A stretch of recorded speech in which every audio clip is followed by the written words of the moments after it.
ya rasa takut, apa saya mati atau hidup tuh jadi pikiran. Tapi sudah begitu kontak, gitu, kita udah nggak mikir. Yang mikir, kita bisa melawan. Dan, minggir, langsung tiarap dan. Nah, tiarap, saya hanya tiarap di bawah pohon itu. Tapi dari, ini saya mulai merinding ya. Ada beberapa veteran perang, Pak, bahwa kehidupannya ini tidak layak, Pak. Ya. Seperti apa, Pak, melihat fenomena seperti itu, Pak?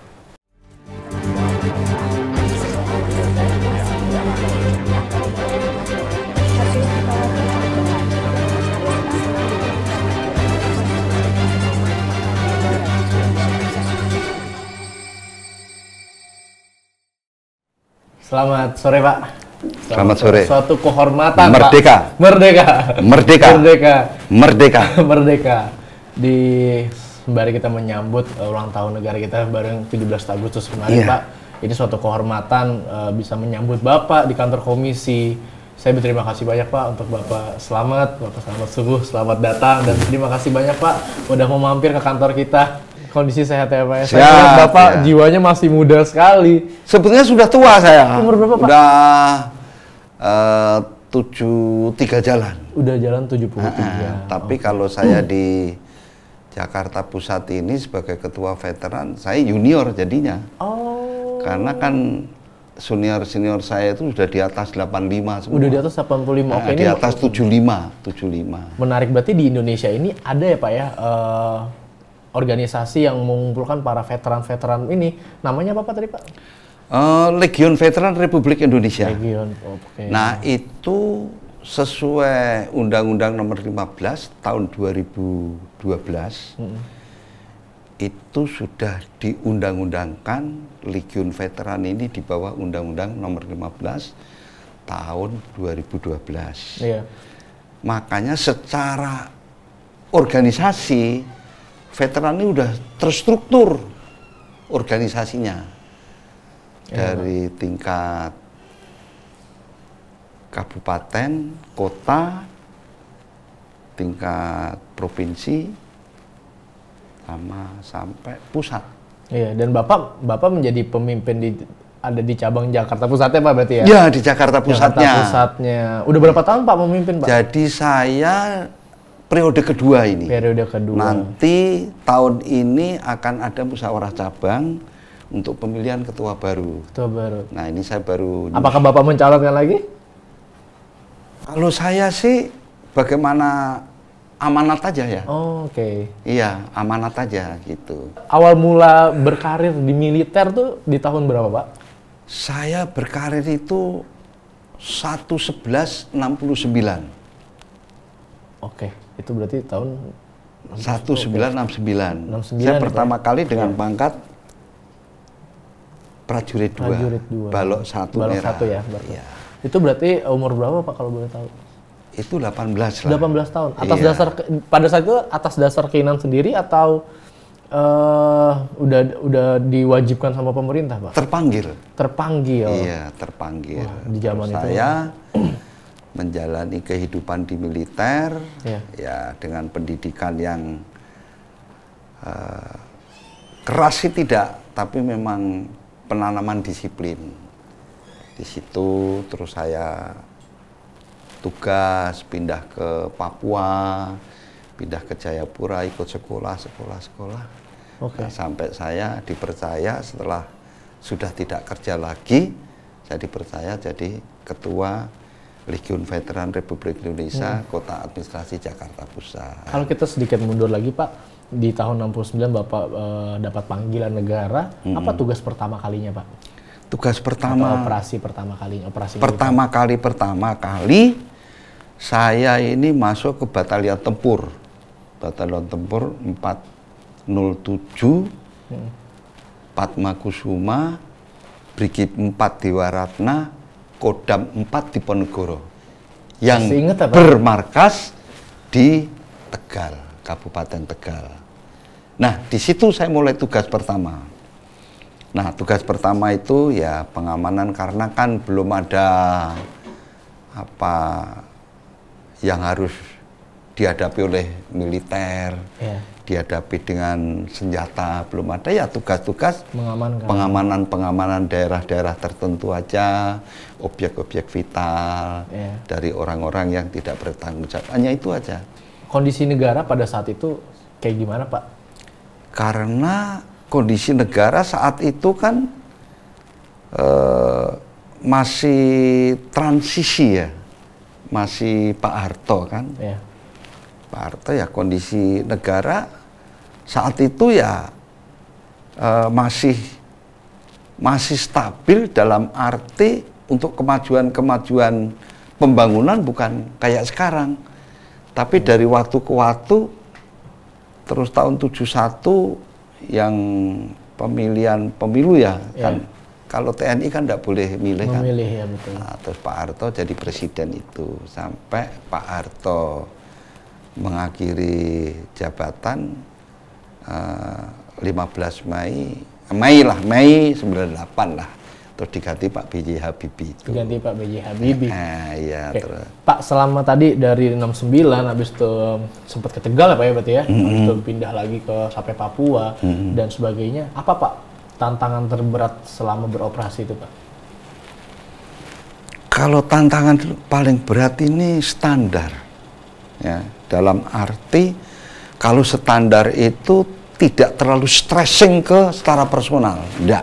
Ya. Jadi secara kehidupan, secara perorangan juga kita gaji walaupun kecil, tapi kan harga-harga juga stabil, ya enggak? Betul. Ya. Terus setelah berkeluarga, ya kita cukup, enggak kekurangan. Iya toh? Betul Pak. Nah, terus saya sekolah, waktu itu tahun 75 sekolah Bintara untuk apa itu, Bengkok Kuning. Saya sekolah Bintara di Magelang, yang harusnya penutupan itu tanggal 12 Desember 75.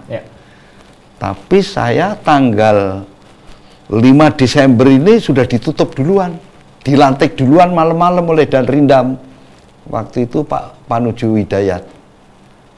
Terus dijemput mobil batalion, pulang ke batalion, ketemu keluarga sebentar, terus naik kereta langsung ke Surabaya.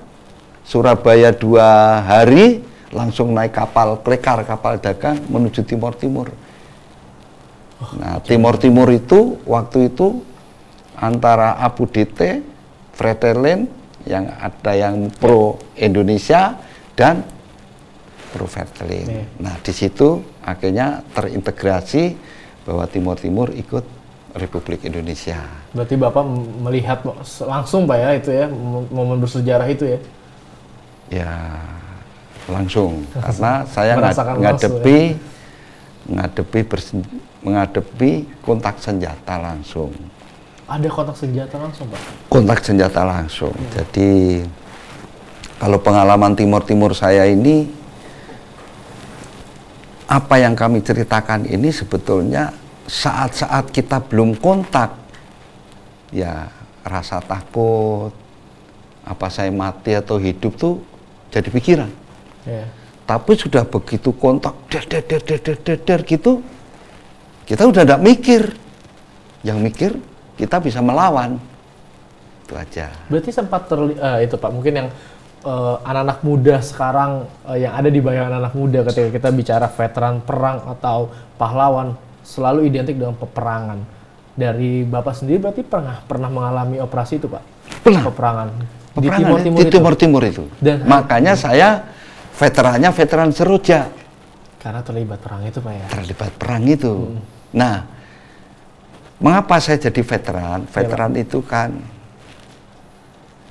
yang tergabung Angkatan Senjata Resmi Republik Indonesia, ya ta, yang melawan pihak asing. Lah pihak asingnya dulu itu Portugis, Fretilin, kan begitu. Zaman Bapak itu ya? Ya, makanya saya dikatakan veteran untuk Seroja.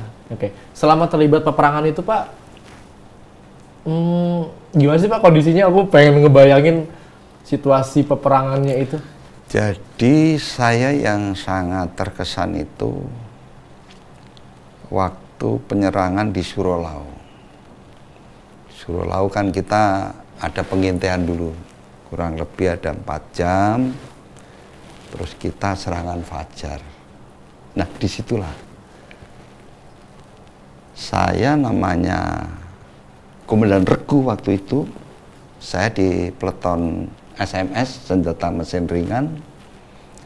Nah, wakil komandan regu saya itu namanya Durrahman, Kopda. Dan minggir, langsung tiarap Dan.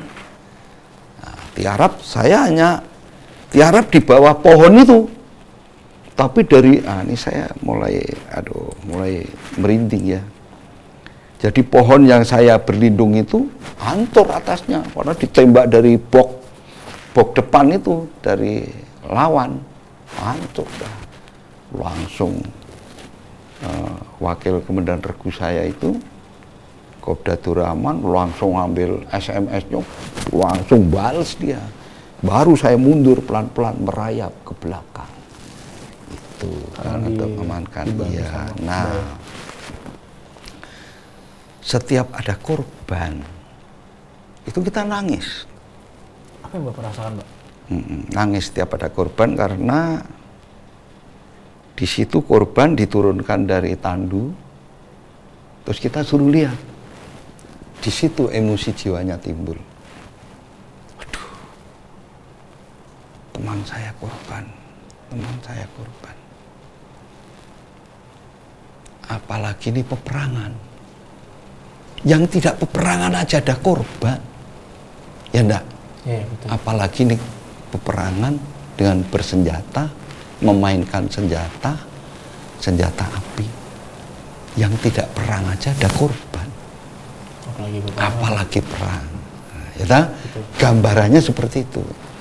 Tapi kalau diceritakan dari awal, itu sebetulnya banyak peristiwa-peristiwa yang ya kalau bagi orang awam takutlah ya. Tapi karena kita sudah dididik secara mental, secara disiplin, dan diberikan support moral yang tinggi, jadi rasa takut itu ya hilang. Hanya mempertahankan aja, mempertahankan bahwa kita harus menang, kita harus menang, kita harus menang. Itu doang. Pikirannya hanya menang aja, sekalipun ada korban. Betul. Ya. Apa momen yang paling menyakitkan, Pak, yang pernah selama Bapak bertugas, momen yang paling menyakitkan atau kehilangan seseorang mungkin, teman? Ya, kalau yang sedih itu kehilangan teman lah. Ini kan saya kan di box ini ya. Ya. Terus ini pelayan radio. Yang kena bukan saya, yang pelayan radionya. Oh, loh, kena. Padahal jaraknya dengan saya itu tidak ada 5 meter. Itu kena senjata atau bom? Tembakan dari depan, tembakan efektif lah. Berarti jaraknya dekat ya? Jarak efektif itu 75 lah. 75 ya? Tuh, pesan saya terus yang... Itu teman Bapak? Yang pelayan radio. Ya kan, boxnya kan, ya. Kita bikin box itu, bikin lubang, perlindungan, terus box gitu. Ya. Terus kita makan ya super mie. Satu super mie itu bisa 3 orang. Karena memang waktu itu pengirimannya itu kurang lancar. Karena ya masih gangguan-gangguan di perjalanan itu. Nah, sampai di Remexio, kita di sana kiriman baru bisa jalan.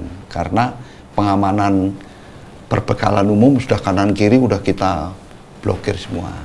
Bisa masuk, terus kita bisa masuk ILU. Sebelum masuk ILU, ya pertempuran dalam perjalanan ya ada. Ya tetap korban itu ada. Sampai kan sekarang kan sampai ada taman makam pahlawan di tengah-tengah kota Dili, sampai sekarang masih ada. Nah itu teman-teman saya yang gugur di sana waktu. Berarti 75. Di situasi sana saya yang tadi menggambarkan di pikiran saya, berarti Bapak sendiri pernah ya Pak melihat langsung ketika teman atau teman satu regu yang langsung menerima tembakan-tembakan dari lawan dan lain, langsung dilihat dari mata? Iya. Terasa sekali berarti? Iya, terasa lah. Ya kita shock lah, gitu, shock ya. Kalau teman itu kan sudah kita udah menyatu dalam komunitasnya gitu. Tapi ketika teman itu mungkin tertembak Pak pada saat itu, apa sebenarnya yang harus dilakukan ketika ada teman yang melihatnya? Apakah secara peraturan harus ditolong kah atau hanya dibiarkan saja Pak? Ya kita secara dia menolong, tindakan pertama menolong, tapi harus ngamankan ke depan dulu supaya mereka juga tidak nembak. Jangan kita nolong tapi malah nambah korban. Iya, betul. Nah, kita ngamankan yang depan sudah tidak kontak tembak, baru tim kesehatan yang turun. Jadi tiap peleton, tiap kompi itu ada tim kesehatan sendiri-sendiri. Ada rasa takut nggak sih Pak selama operasi seperti itu? Kalau saya bilang secara manusia takut, gitu. Tapi panggilan jiwa ini yang membuat tidak takut, karena kita harus mempunyai jiwa patriot. Ya. Kenapa Pak sampai punya tekad untuk sampai memiliki tekad sebegitu tinggi untuk negara ini? Kenapa Pak? Ya karena panggilan. Sekarang panggilan, saya masuk pasukan tempur, pasukan saya, batalion saya ditugaskan ke Timur. Pada saat itu tidak bisa menolak ya Pak? Pada saat itu tidak bisa menolak ya? Ketika ya suka panggilan. Tidak suka, mau harus tidak ya? Mau, meninggalkan anak istri kan? Oh pada saat itu udah ninggal? Sudah punya istri, anak 2 saya. Anak 1, terus saya di Timur 2 Juli 76, anak perempuan saya lahir. Makanya tak kasih nama Eva Dwi Rahayu Dilianti. Kenapa tuh Pak? Ya kan saya ada di daerah, lahirnya pas saya tugas. Itu, jadi sana itu ada nama Selamet, 1 Selamet Subuh, Selamet Komes, sama Selamet. Nah, yang masih selamat saya. Nah, Selamet itu ketembak, Selamet Komes juga ketembak. Itu. Jadi ada 3 Selamet itu yang masih utuh ya, saya sampai sekarang, walaupun waktu penyerangan sepatu saya sebelah kiri keserempet tembakan, tapi tidak sampai kena kaki, hanya sepatunya aja. Pernah ada ini Pak menerima tembakan Pak atau serangan yang lain mungkin? Ya itu serempet mungkin, serempet tembakan selain yang di sepatu tadi? Enggak, hanya itu aja. Hanya itu aja. Hanya waktu serangan di Surolau itu, yang pohon yang hancur itu, nah itu aja. Ya. Itu Pak, memang. Yang saya lihat tadi, saya mungkin belum punya rasa ini, tapi gimana Pak cara mengatasi rasa trauma atas kehilangan? Apalagi kita melihat langsung, cara Bapak untuk menghilangkan rasa takut, rasa trauma itu gimana Pak? Oh, kalau itu kita kan support sama teman-teman, ya enggak. Terus jiwa kita menyatu, berkorban, terus meluap-luap. Nah, rasa takutnya ini hilang sendiri. Dan kita kan di daerah timur-timur itu bukan jalan datar, naik gunung ya Pak, turun gunung. Secara medan yang menguasai kan lawan, yang menguasai lawan. Nah, kita mempelajari medan. Nah, setiap ada tembakan, ya kita cepat cari perlindungan. Entah itu batu, entah itu pohon. Yang penting bisa mengamankan diri dulu dengan membalas tembakan. Nah, seberapa jumlah peluru yang kita bawa? Ya, kita peluru kanan kiri ini magasin peluru penuh. Belum yang dirangsel. Makan tidak memikirkan. Ada singkong, ketemu singkong, makan singkong. Ketemu jagung, makan jagung. Karena di sana kan rakyat udah pada bubar semua, kebun-kebun pada ditinggal. Nah, di situ. Tapi kita tidak mau merusak kepunyaan rakyat. Karena masih memang ada tetap rasa ada itu ya, Pak? Ya rasa, karena kan apa rakyat itu juga ikut berperang melawan kita atau enggak kan kita enggak tahu. Iya. Betul. Iya kan? Nah, kita tidak akan merusak. Tapi justru rakyat yang ada di situ kadang nawari singkong, nawari kentang, nawari jagung, gitu. Pak, saya mau nanya Pak, selama dari Bapak lahir sampai detik ini Pak, ada nggak momen yang paling sedih yang Bapak pernah lihat tentang negara ini Pak? Negara ya? Negara. Atau mungkin ketika Bapak pada saat mengalami peperangan, momen tersedih mungkin, atau sampai detik ini mungkin ada momen yang lain? Momen saya ini sebenarnya kalau negara ya, negara terlepas dari politik, saya sebagai pejuang yang mempertahankan NKRI, ya, harga mati di bawah merah putih berdasarkan Pancasila dan Undang-Undang 45. Negara ini baik. Karena apa? Tujuan semua pemimpin negara ini mensejahterakan rakyat. Sempat viral Pak, sempat ramai berita yang muncul di media sosial. Ada beberapa veteran perang Pak, yang maaf kalau saya salah, bahwa kehidupannya ini tidak layak Pak. Seperti diabaikan oleh pemerintah.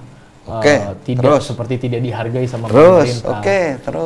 Kita melihat bahwa dia pun hidupnya tidak kurang mampu, sampai tidak bisa makan. Seperti apa Pak melihat fenomena seperti itu Pak? Jadi kalau melihat itu, betul zaman itu. Karena belum terstruktur. Mungkin kehidupan veteran zaman itu belum terurus. Nah, kalau sekarang sudah terurus. Untuk semuanya, Pak? Untuk semuanya. Semua pejuang? Seluruh pejuang veteran sudah terurus. Tidak pandang bulu. Karena dengan ada Undang-Undang Nomor 15 Tahun 2012.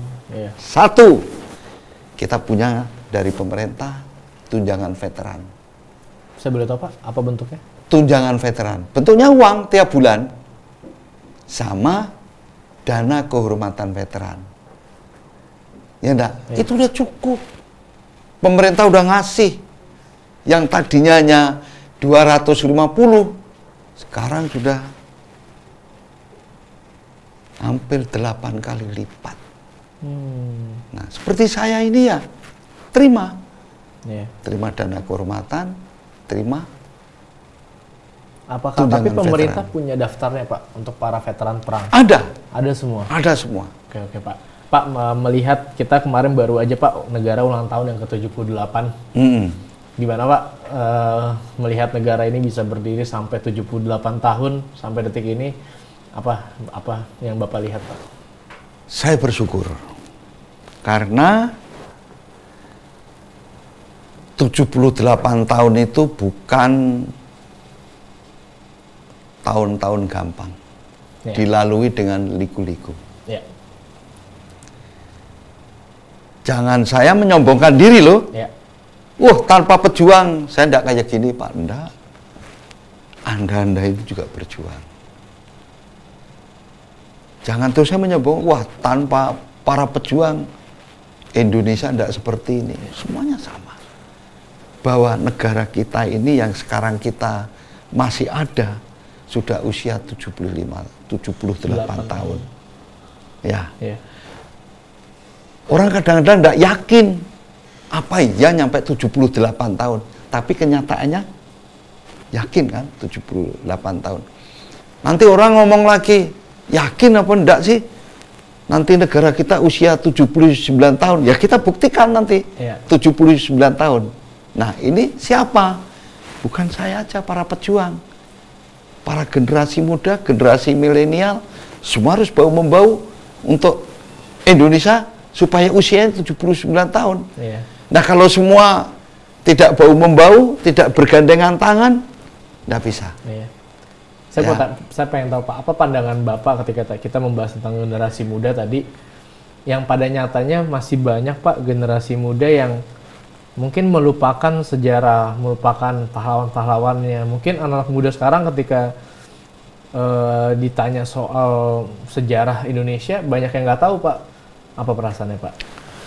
Atau Bapak punya pandangan sebetulnya sendiri? Saya ini prihatin ya, dengan anak-anak muda yang tidak bisa mengembalikan momentum sejarah. Sekarang aja saya nanya, Diponegoro aja tidak ngerti mesti. Betul Pak. Cut Nyadin aja tidak ngerti. Ya. Kita hanya tahu mendengar nama-namanya tapi tidak. Patimura aja tidak ngerti perjuangannya. Ya. Betul. Ya. Nah, mengapa sejarah itu sampai anak-anak muda itu melupakan? Ya itu tergantung sekolah. Kurikulum sejarah Indonesia, lah zaman Bapak, sejarah Indonesia dan sejarah dunia itu dipelajari. Ya. Nah, sekarang mengapa bukan anak muda melupakan sejarah? Karena memang tidak menerima pelajaran itu. Bisa jadi. Tapi menerima pelajaran, ini kan masa lalu. Yeah. Nah, jadi antara ya dan tidak. Oh, itu kan hanya cerita doang Pangeran Diponegoro. Padahal ada. Sekarang jadi pahlawan kan. Yeah. Nah, Cut Nyadin, Tengku Umar, Patimura, Samratulangi, kan masih banyak lagi. Yeah. Bisa juga anak muda ini sudah tahu itu perjuangan bangsa Indonesia.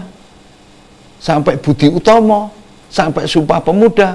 Wah, itu kan cerita masa lalu. Yeah. Kita ini kan ceritanya sekarang, zaman modern. Boleh aja. Tapi tidak boleh melupakan sejarah. Nah, kalau melupakan sejarah, nah mengapa ada Taman Pahlawan? Betul. Ya enggak? Yeah. Nah, di situ. Makanya kalau melupakan sejarah, saya yakin anak-anak muda tidak melupakan sejarah. Hanya cara menerimanya dihubungkan dengan saat ini. Wah, itu kan zaman dulu 1825, 1830 perang Pangeran Diponegoro. Betul kan? Betul. Nah, sekarang mana ada gitu. Ini sekarang udah zaman semuanya teknologi. Sebenarnya dia ngerti. Hanya dihubungkan dengan zaman sekarang. Tapi saya yakin anak muda tidak pernah melupakan sejarah. Hanya untuk menyikapi dihubungkan dengan keadaan sekarang. Itu.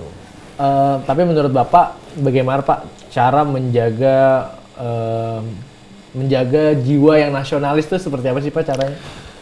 Jiwa untuk anak-anak muda ya? Ya, kalau jiwa nasionalis ini anak muda ini harus terarah.